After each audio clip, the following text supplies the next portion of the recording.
Dios me les bendiga, hermanitos. En esta mañana vamos a dar inicio al servicio para nuestro Padre Dios, nuestro Padre Celestial. Somos muy poquitos, pero somos la esencia de los que debemos estar aquí, yo creo. Amén, gloria a Dios. Amén. No sé por qué Dios de repente da algún tema relacionado y nos daba. No vamos a hablar todo el tema de la fe, pero sí vamos a tocar poquito en esta. Entonces yo les invito que abran sus Biblias en Mateo 17:20 y cuando lo tengan me dicen amén. Bueno, en lo que lo buscan algunos vamos a orar, vamos a dar gracias a nuestro Padre Celestial por permitirnos estar aquí para empezar nuestro servicio. Que sea Él a través de esta casa, de este templo, que esté morando, que esté obrando, que nos esté dando su palabra. Vamos a inclinar nuestro rostro en reverencia al Señor y vamos a orar. Padre, en esta tarde, Señor, estamos delante de tu presencia, Señor, reconociendo tu grandeza, reconociendo tu amor y tu misericordia. Por eso te alabamos, por eso te glorificamos, papá, porque eres grande, porque eres dueño, Señor, de todo el universo y de nuestras vidas. Padre Santo, permítenos, Señor, en esta tarde, Señor, honrar tu nombre, alabar tu presencia, Señor. Padre Santo, te pedimos que quites todo lo que estorbe, Señor, en esta tarde, Señor, y sobre todo que apresures, Señor, los pasos de mis hermanos que han de venir, Padre Santo, y de los que ya estamos aquí, Señor, que tú vengas y redarguyes nuestro corazón, Padre Santo.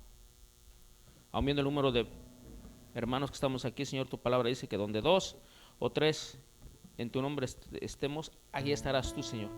Entonces empezamos el servicio, Señor, para alabar y glorificar tu nombre, Señor. No importa, Señor, las circunstancias, pero aquí estamos, Señor, con regocijo, Padre Santo, en tu presencia. Amén. Y vamos a leer Mateo 17:20 y dice: Jesús les dijo: por vuestra poca fe, porque de cierto os digo que si tuvieres fe como un grano de mostaza, diréis a este monte: pásate de aquí, y se pasará, y nada os será imposible. Pero este género no sale sino con oración. Esto le dijo el Señor a sus discípulos. ¿Por qué? Porque les faltó fe a sus discípulos. En el contexto viene un Señor, viene un varón y se arrodilla delante del Señor y le dice: te pido, te ruego que sanes a mi hijo, que es lunático. Pues él sufre de eso y a veces cae en el fuego, a veces cae en el agua y sufre. Y el Señor sabía lo que había pasado, sabía que sus discípulos les había faltado fe. Entonces hasta se molesta y dice: ¿hasta cuándo voy a estar con ustedes? ¿Hasta cuándo voy a estar con así que generación incrédula y perversa? Tráigame para acá a ese muchacho. Y el Señor pues reprende el demonio y sale. Entonces, por eso el Señor, cuando se fue, descendió, dijo: no os dejo solo, nos mandó al Espíritu Santo, que es el que mora y reina en este momento. Amén. Por eso el Señor sabía desde ese contexto. Y aparte ya hubo una fe, a los discípulos les faltó. Fíjense, estaban siendo discípulos, el Señor estaba enseñando, o sea, no eran todo. Por eso es bueno aprender el discipulado. Amén. Vamos a aprender de fe. Entonces, pero ya hubo un acto de fe, mucha fe tuvieron. Fíjense, tuvo más fe esta persona que creyó en Jesús y se arrodilló: el Señor, sana a mi hijo. O sea, ya hubo una fe, y no tanto de los discípulos, sino de una persona, digamos, que no conocía del Señor, pero veía sus obras, veía sus maravillas y creyó en Él aún sin conocerle. Más cuanto más nosotros ya estamos aquí, y estamos aquí por fe, porque hemos creído en el Señor Jesucristo en algún tiempo, que Él es el Todopoderoso, que Él vino a pagar el precio en la cruz del Calvario por nosotros. Le hemos creído a Él, que es nuestro Salvador, y estamos aquí. Entonces es tiempo de dejar todo afuera, problemas, todo afuera. En este momento vamos a levantar nuestras manos para alabar y glorificar el nombre del Señor. Amén. Dios les bendiga.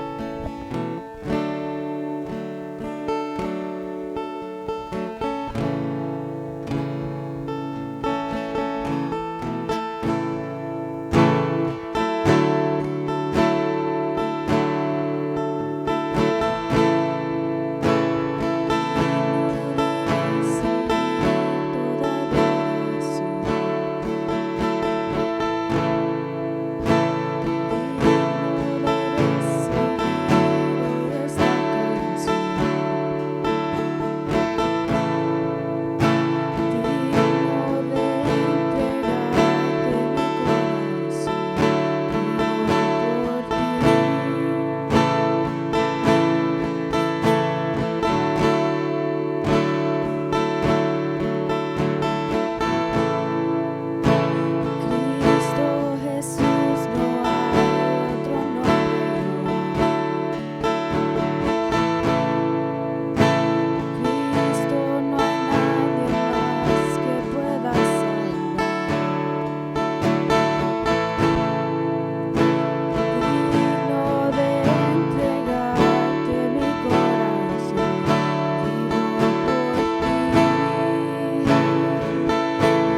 mis hermanos.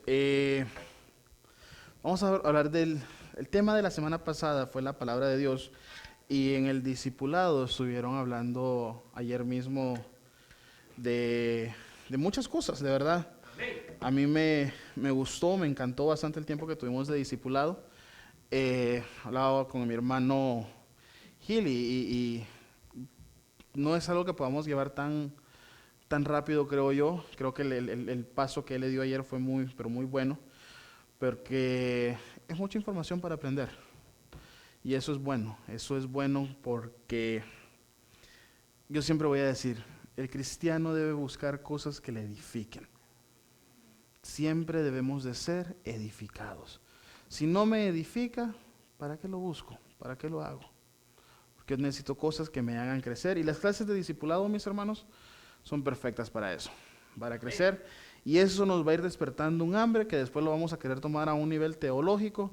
Y quién sabe, mis hermanos, que Dios los esté ya preparando para un pastoreo, para un liderato más fuerte en otro lugar, para una plantación de iglesia, qué sé yo. Aquí todos somos pioneros, mis hermanos.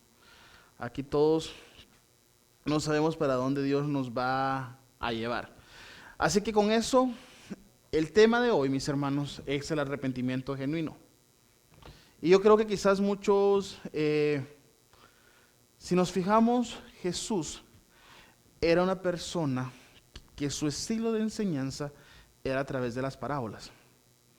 Siempre que él trataba de enseñar algo, lo trataba de hacer por medio de parábolas. Y son una infinidad de parábolas. ¿Y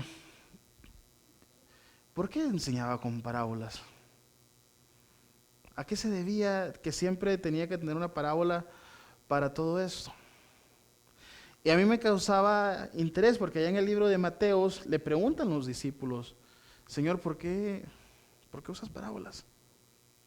Y él les dice un par de cosas, pero hay una parte que a mí me llama más la atención cuando él les dice, les dice, tienen ojos y no me pueden ver, han escuchado y no han oído. Entonces, ¿qué quiere decir? Las parábolas para esta gente eran parte de las culturas. Era muy tradicional para un maestro enseñar a través de parábolas. ¿Por qué? Porque eran pequeños cuentos, por así llamarlos. Era así como nosotros conocemos los cuentos de la Caperucita Roja y de Blancanieves y todo eso. En su cultura, para ellos era muy normal conocer todo ese tipo de parábolas. Y una de las parábolas que él usó está en Lucas 15, 11, 32. Y esta parábola, es más, Jesús la usa porque es como cuentito, una parábola que ellos ya tenían. Con la diferencia de que cuando un hijo se iba y era de la forma que el hijo pródigo había sido, a este hijo lo pedreaban. El padre no salía a recibirlo, como conocemos nosotros la escritura, sino que era todo lo contrario. El padre le daba todos los bienes y si el hijo lo malgastaba o había sido de esa forma y regresaba, lo terminaban apedreando. Esa era la verdadera parábola. Entonces Jesús la agarra, ocupa esa misma parábola y la explica de una forma muy diferente a cómo es el Padre. Así que vamos a ver eso, mis hermanos. Vamos a empezar con Lucas 15, del 11 al 32, pero vamos a ir leyendo por secciones para irlo viendo diferente. Dice, también dijo un hombre, tenía 2 hijos, y el menor de ellos dijo a su padre, Padre, dame la parte de los bienes que me corresponden, y le repartió los bienes. No muchos días después, juntando todo, el hijo menor se fue lejos a una provincia, apartada, y ahí desapareció sus bienes, viviendo perdidamente. Entonces, vemos la actitud de un hijo que lo único que estaba viendo era plata. Dijo, mi papá tiene plata y yo estoy joven, quiero disfrutar la vida, voy a pedir mi parte que me corresponde. A mí me llama mucho la atención esa, porque es la parte que me corresponde. O sea, él sabía que le iban a dejar plata. Porque yo, sinceramente, no podría decirle a mi mamá en esos tiempos, mamá, deme lo que me corresponde. Porque me va a decir mi mamá, bueno, aquí están mis deudas. Me va a dar todas sus deudas y me va a decir, a ver, páguelas, hijo. Entonces, era obviamente una familia quizás, bueno, mejor dicho, adinerada, porque si él llega con esa autoridad de decirle, dame lo que me corresponde, porque obviamente quizás hasta ya lo habían platicado, ya sabía de que a él iba a corresponder algo. Más el muchacho este, el hijo pródigo, por así llamarlo, porque así lo dice la historia, tenía mucha ambición. Tenía mucha ambición y no estaba pensando a futuro. Hablaba con un joven un día y le digo, si tú piensas, porque me decías que mi mamá me regaña por todo, o hay cosas que no me permite hacer. Y le digo, yo creo que lo que yo te voy a decir lo has escuchado mucho de tu mamá, pero si te las dice es por tu propio bien. Y dice, sí, por eso mismo, ella dice lo mismo. Y le digo, yo no tengo hijos, le digo, pero fui hijo. Y las cosas que yo hice, me hubiera encantado haberle hecho caso a mi mamá cuando me dijo. Porque esas cosas que ella me dijo que no hiciera y las hice, fueron las que más me han afectado en la vida.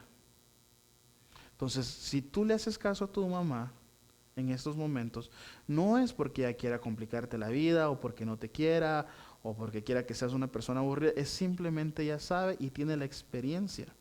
Si yo pudiera regresar el tiempo, le digo, y llegar a ese punto donde tomé esa decisión de hacer lo contrario a lo que mis padres me habían dicho, no lo hubiera vuelto a hacer. ¿Por qué?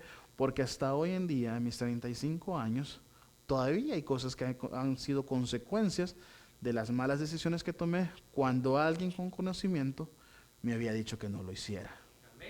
Entonces, esta chica yo creo que sí entendió y dijo, bueno, tiene mucho sentido entonces si es por eso que me dice no. Pero hay jóvenes que por más que les hablamos, lastimosamente no entienden. Pero es muy importante, mis hermanos, que siempre estemos ahí hablándole a los chicos y explicándole cosas así como estas. A mí me encanta esa parábola, ¿por qué? Porque es más, en esos tiempos que vivimos hoy en día, son tiempos donde los jóvenes quieren vivir, por así llamarlos, libremente. Porque en realidad solo siguen siendo esclavos de algún vicio, esclavos de ambiciones o esclavos de cosas a las que no deberían de estar viviendo. A mí de verdad hay cosas que me preocupan en temas de cosas que antes eran prohibidas o cosas que para antes la gente se escondía a hacerlas, hoy son públicas y las están llamando hasta normal o lo están llamando hasta héroes porque tomaron ese paso de hacerlo público. Y no, son cosas que no son normales. Si en algún tiempo se escondieron, es porque era prohibido, era falta de ética, era porque no era bueno. Pero hoy en día queremos llamar a lo malo bueno con tal de sentirnos buenas personas. Entonces, por eso es muy necesario, mis hermanos, que nosotros aprendamos este tipo de parábolas para poderle decir, hey, mira, que hay un joven como tú que quiere vivir la vida desenfrenadamente, que quiere ir a experimentar. Yo veo a este joven quizás no llegar al punto hasta donde él llegó, que lo vamos a ir viendo más adelante, pero veo a un joven que simple y sencillamente quería viajar, quería disfrutar, quería pasarla bien, pero no tenía límites. Era un joven sin límites. Mis hermanos, cuando nosotros vivimos sin límites, vivimos en peligro. Porque yo tengo que conocer hasta qué punto yo puedo llegar. Yo tengo que conocer qué es lo que puedo hacer y qué es lo que no debo de hacer. Y cuando yo dudo en que si algo es bueno, mejor no lo hago. Porque yo sé, cuando algo es bueno, ni siquiera pregunto, ni siquiera dudo. Pero a veces quiero excusarme yo mismo y decir, bueno, pero es que si la hermanita esta o el pastor me dice que sí, entonces sí lo puedo hacer. No, van a haber cosas en las que yo te voy a decir, no, toma tu decisión. Van a haber situaciones en las que yo voy a decir, no, te puedo decir lo que la Biblia dice, pero no te puedo decir ni sí ni no.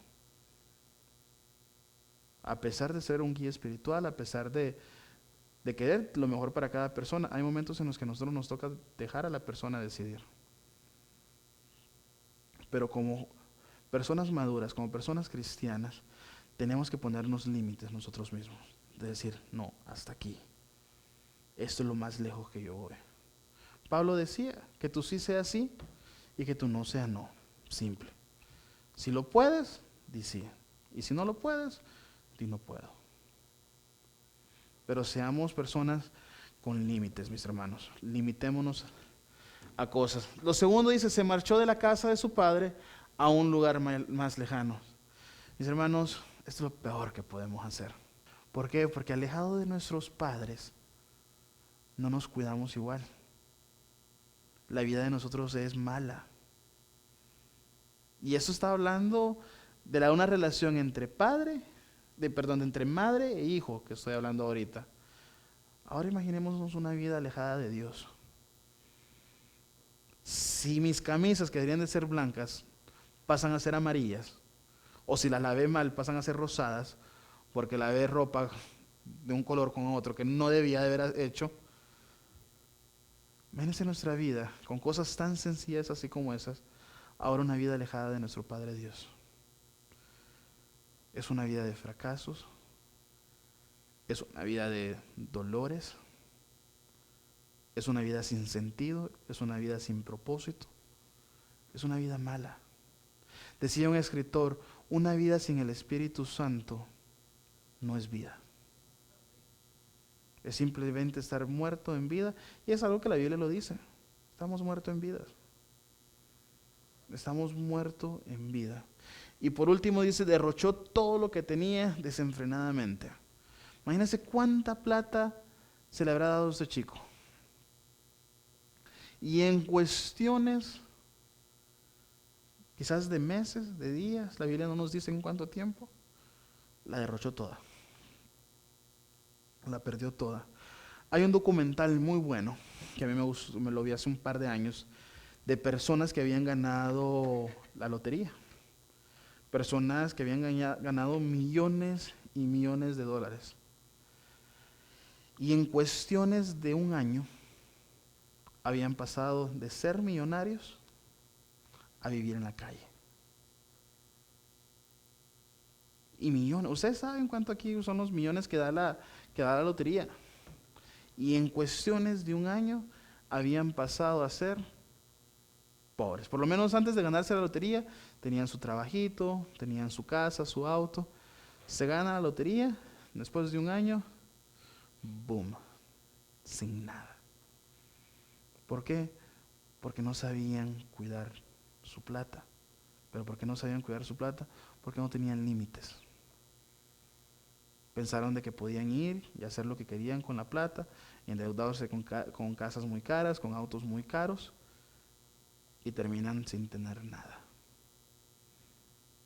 Y eso fue lo que le pasó a este joven.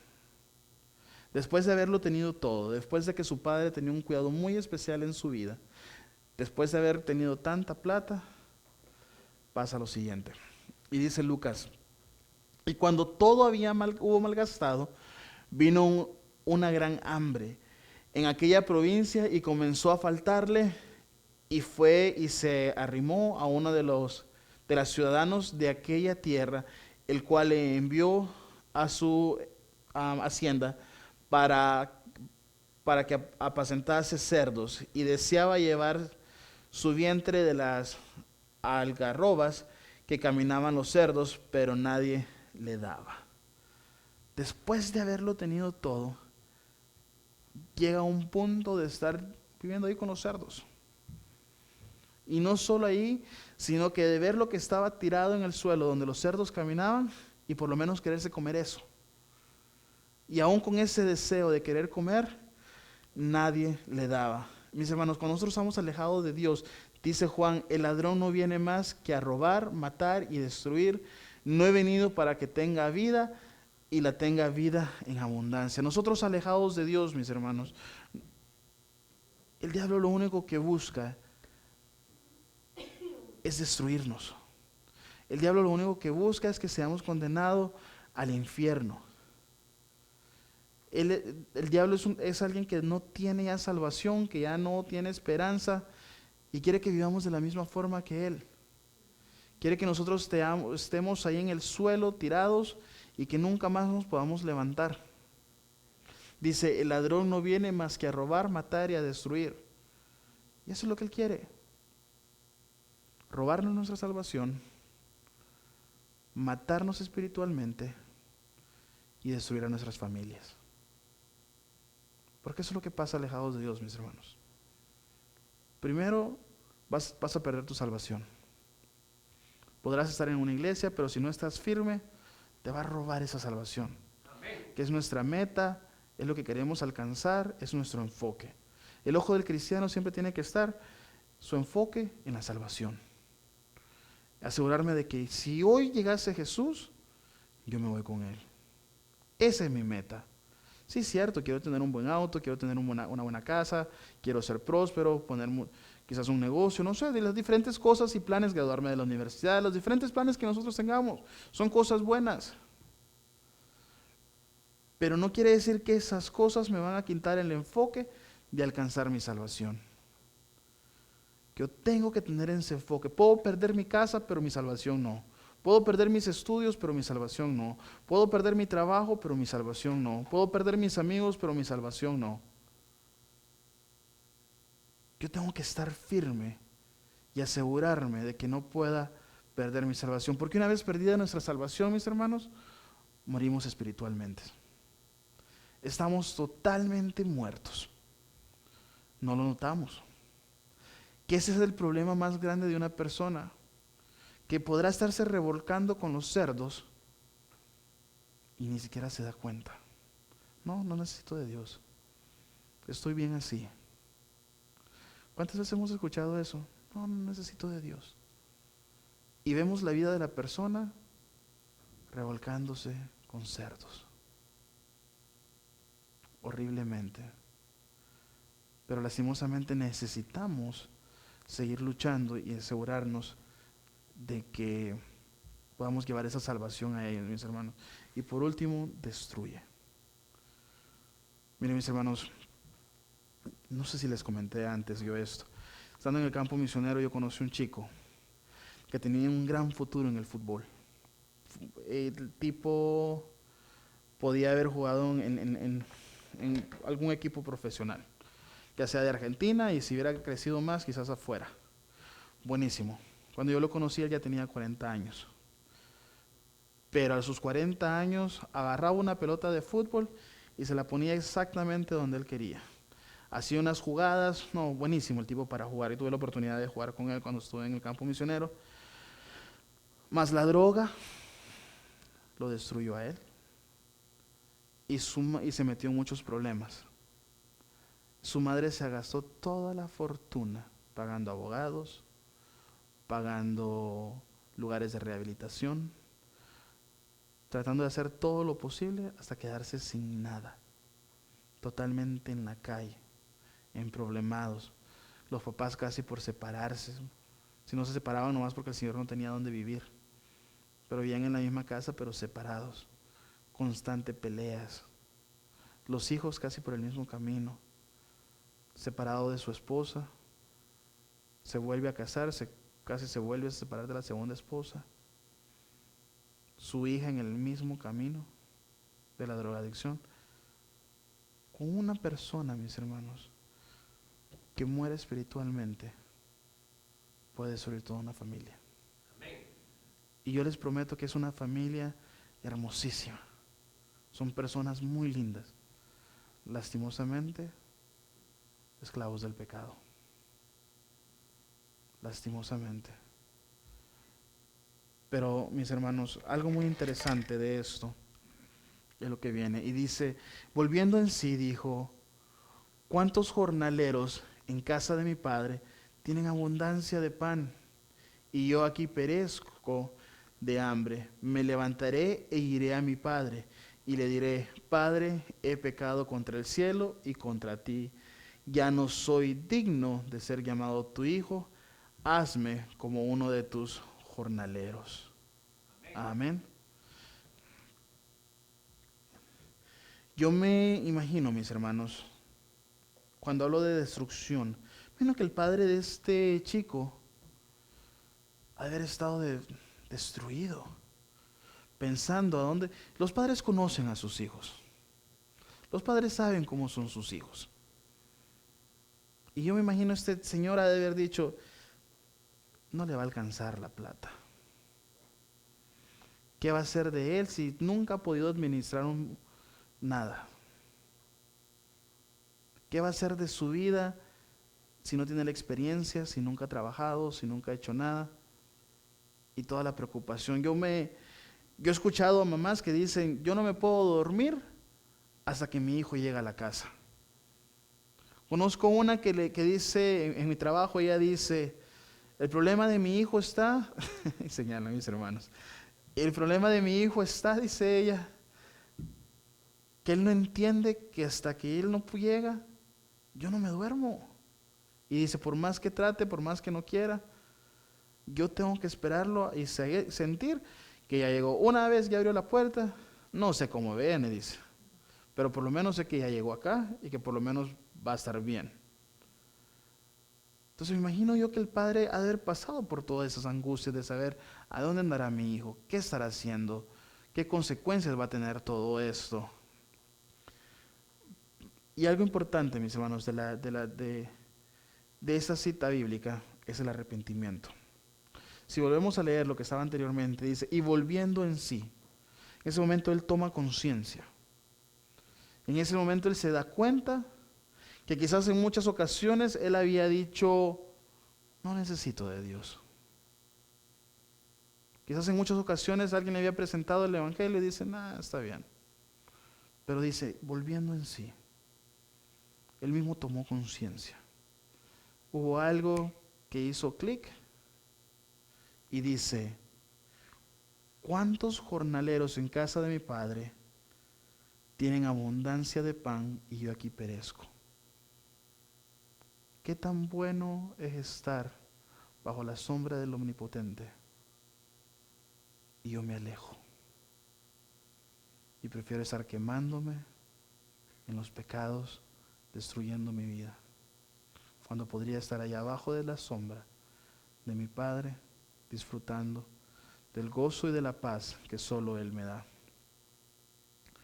Y dice, me levantaré e iré a mi Padre y te diré, Padre, he pecado contra el cielo y contra ti, diciendo, le he faltado tanto el respeto a Dios como a mi propio Padre. He pecado contra el cielo y contra ti. Yo no soy digno de ser llamado tu hijo, hazme como uno de tus jornaleros.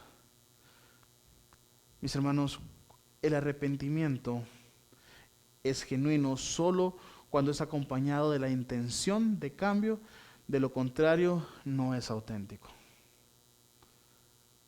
Cuando yo de verdad quiero cambiar, es cuando de verdad hay un arrepentimiento genuino.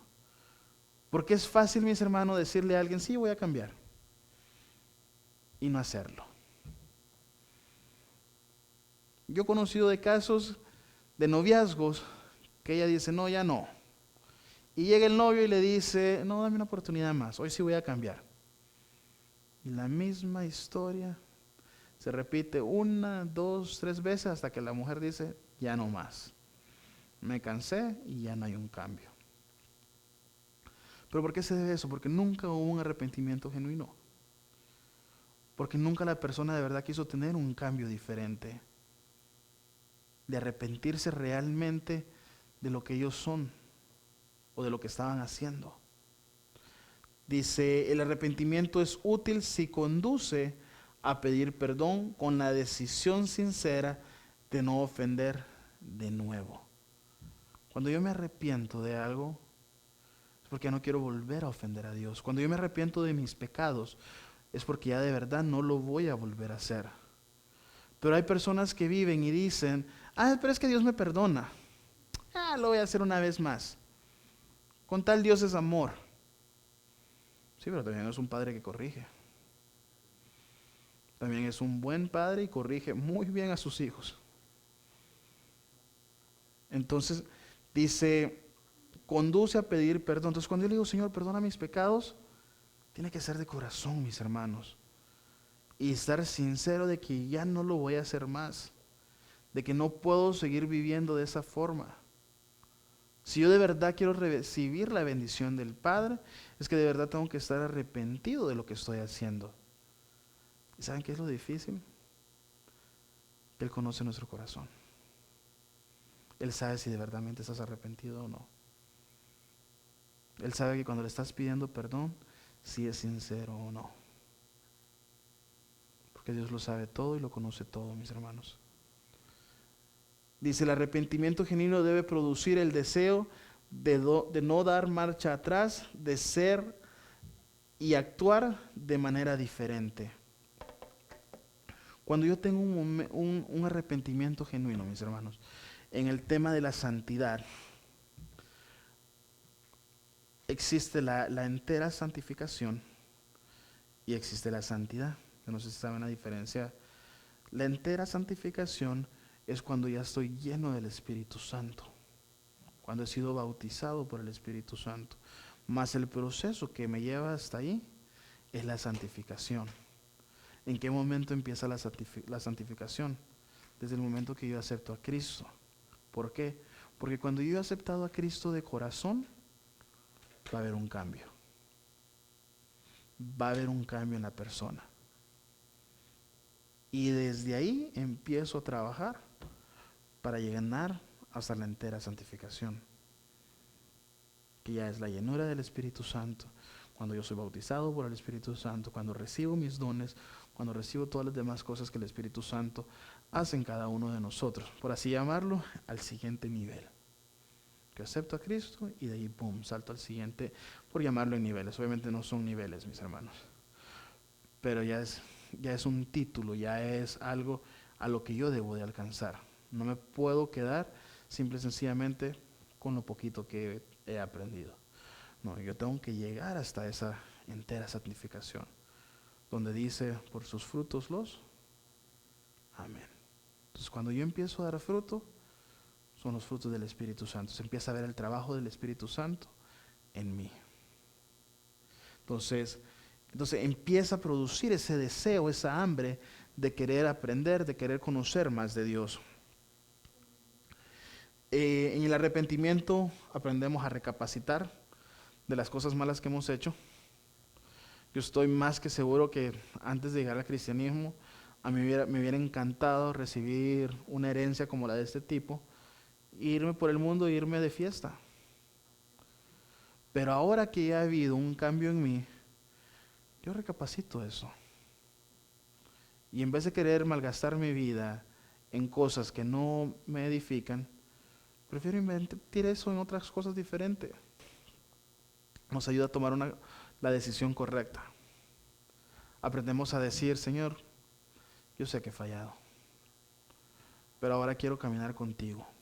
Quiero tomar esa decisión de querer ser una mejor persona.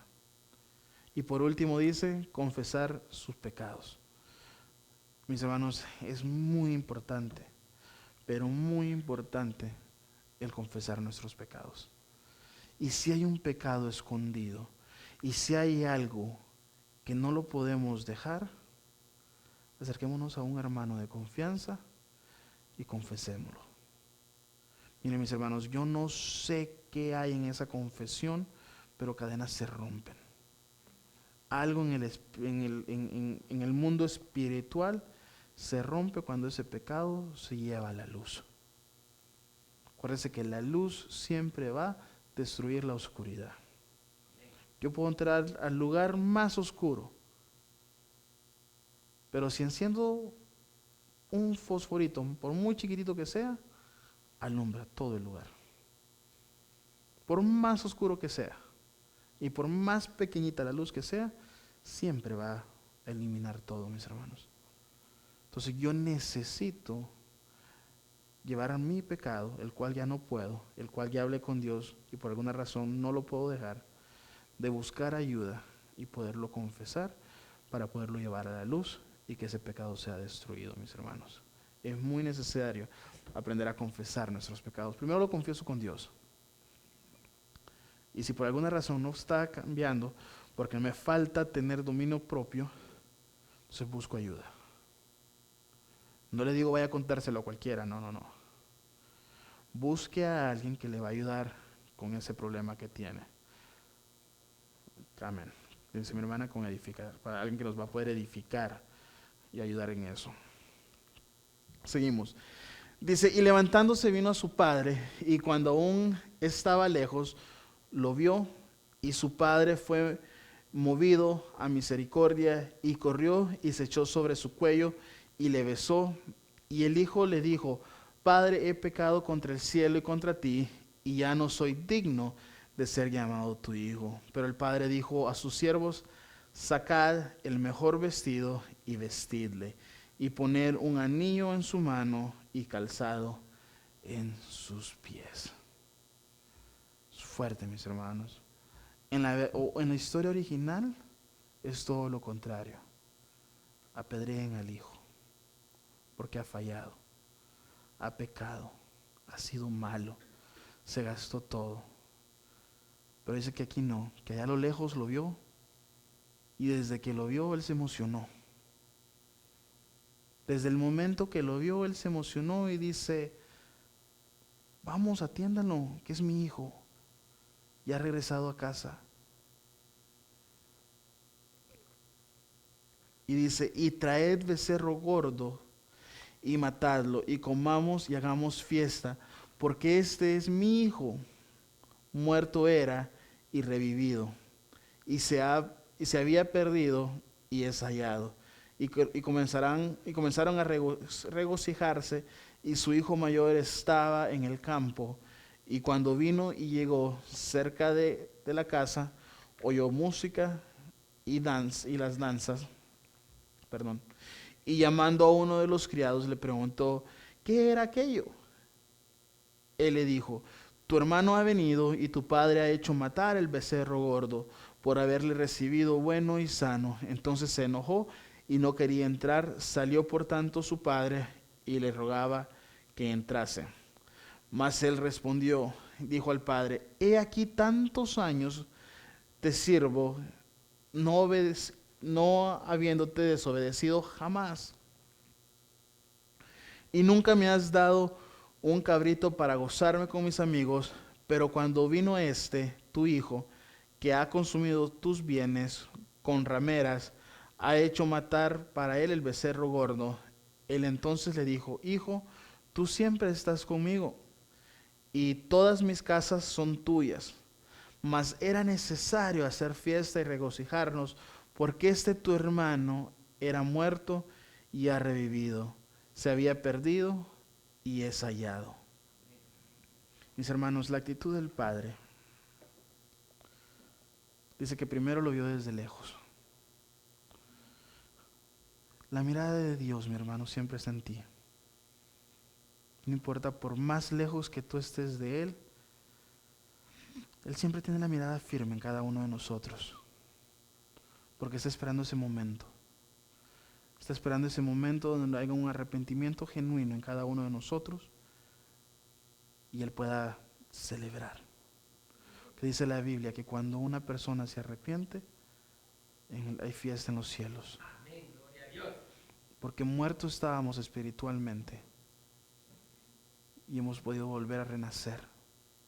Porque cuando alguien acepta a Cristo en su corazón, nueva criatura es. Un nuevo nacimiento tiene. Entonces por eso hay fiesta. Cuando un bebé llega, nosotros ni siquiera han nacido mis sobrinas, y ya que el baby shower, que la revelación de que si va a ser niña o niña, y ya cuando llegue, eso va a ser una fiesta, mis hermanos. Obviamente no digo fiesta así literalmente, pero va a ser un regocijo, va a ser un gozo entre nosotros. Imagínense ahora Dios. Para ustedes que tienen nietos, cada vez que llega un nieto, no, felices de la vida. Y mis hermanos, a mí me causa gracia porque no he conocido una abuela que no enseñe las fotos de su nieto. No he conocido una. Que siempre, y mi trabajo es igual, yo sé que aquí en las iglesias mis hermanas ahí siempre me siguen enseñando, y así son. No me enseñan fotos de los hijos, pero de los nietos, ahí están. ¿Por qué? Porque, mis hermanos, los hijos traemos regocijo a los padres. Y cuando cuando una persona se arrepiente y llega al cristianismo, Dios hace una celebración ahí arriba. ¿Por qué? Porque todos somos creados por Él, pero lastimosamente no todos somos hijos. Lastimosamente, mis hermanos, a mí me encantaría poderle decir a la gente, sí, eres hijo de Dios. No, sos creación de Dios. Hay un proceso para ser hijo de Dios. Hay un proceso y lastimosamente no me puedo saltar ni uno ni dos pasos. Tengo que pasar por todo el proceso. Y dice, es movido por misericordia. Mis hermanos, en el corazón de Dios siempre va a ser perdonarnos. Siempre va a ser perdonarnos. Pero no aceptarnos con pecado. Mucho amor nos podrá tener. Pero si yo no he tenido ese arrepentimiento genuino, si yo sigo pecando pensando que, pero es que Dios me perdona. Y boom, caigo otra vez. Voy, boom, peco otra vez. Y digo, pero es que Dios me perdona. No, mis hermanos, tiene un límite. Dice, salió a recibirlo. Ni siquiera dijo que esperó que llegara ahí para poderlo abrazar. No, Él salió a la búsqueda. Él salió a buscarlo. Lo vio que venía de lejos. Y no dije, voy a esperar hasta no dijo, voy a esperar aquí a ver qué pasa. A ver qué necesita. No, esa es la misericordia del Padre, mis hermanos. Él no sabía si le iba a pedir perdón. Él no sabía si estaba arrepentido. Y aún así, Él salió a buscarlo, a ver qué necesitaba, a ver qué ayuda le podía brindar. Y ese es nuestro Dios, mis hermanos. Él está ahí, siempre viendo qué nos puede ayudar, siempre viendo qué necesidad tenemos. Es más, la Biblia dice que el sol sale tanto para justos como para malos. Dios fácilmente podría decir, tú eres malo, oscuridad todo el día. Tú eres bueno, va a haber sol. Pero no, nos da todo lo mismo. ¿Por qué? Porque es misericordioso, porque es un Dios justo. Dice, restauró su identidad. Mis hermanos, el Padre no simplemente me perdona y me deja ahí sentadito. No, te da una identidad. El Padre fácil le pudo haber dicho, sí, hoy entras, pero vas a ser un jornalero más. O es más, vas a estar abajo de los jornaleros. Y a ver si algún día logras subir. No. Desde el momento llegó, se quitó su capa y se la puso a él. Dijo, traigan las mejores cosas, pónganle un anillo. ¿Por qué? Porque era un hijo. Porque no lo iba a humillar. Dios no quiere humillarte. Dios no quiere decirte, es que tú eres malo, tú eres pecador. No, al contrario. Él quiere decirte, tú eres mi amado. Tú eres la persona que yo estaba esperando, la persona que tanto busco. Y finalmente te decidiste llegar a casa. Es hermoso, mis hermanos, el saber que tenemos ese Padre que está ahí esperándonos siempre. Aceptándonos, no importa. Yo me imagino el Padre en su ropa quizás carísima, bien bañadito, con muy rico olor. Y cuando lo ve venir así todo sucio, porque había estado revolcándose con los cerdos, decirle, no, me vas a ensuciar. No le dijo, no, espera, me voy a ir a cambiar, o primero báñate y arréglate un poquito, y de ahí no. Él salió, fue, lo abrazó y le dijo, bienvenido, aquí eres recibido, aquí te estamos esperando. Vengan, denle todo, celebremos. Y lo más importante, mis hermanos, cuando nosotros hemos tenido un arrepentimiento genuino, las cosas cambian. De tristeza a alegría. ¿Por qué? Porque es un gozo que solo Él da. Mis hermanos, a veces nosotros caemos en vicios buscando una alegría. Caemos en vicio buscando olvidarnos de verdad en las cosas que estamos pasando. Caemos en vicios para no querer confrontar la situación verdadera que vivimos. Y tratar de pasar esos momentos de alegría, supuestamente. Que después que se pasa el efecto de esa adicción, vuelve. Pero con Dios es diferente. Con Dios no es algo pasajero nada más. Cuando Dios hace un cambio verdadero. Hace un cambio genuino. Hace un cambio que no se puede comparar con absolutamente nada. hace un cambio que yo no lo puedo comprar. Ese es el Dios que nosotros servimos, mis hermanos. Amén. Gloria a Dios. Ese es el verdadero Dios por el cual nosotros estamos acá, tratando de aprender más de las cosas que Él nos quiere enseñar. Yo te voy a invitar a ponerte de pie, mis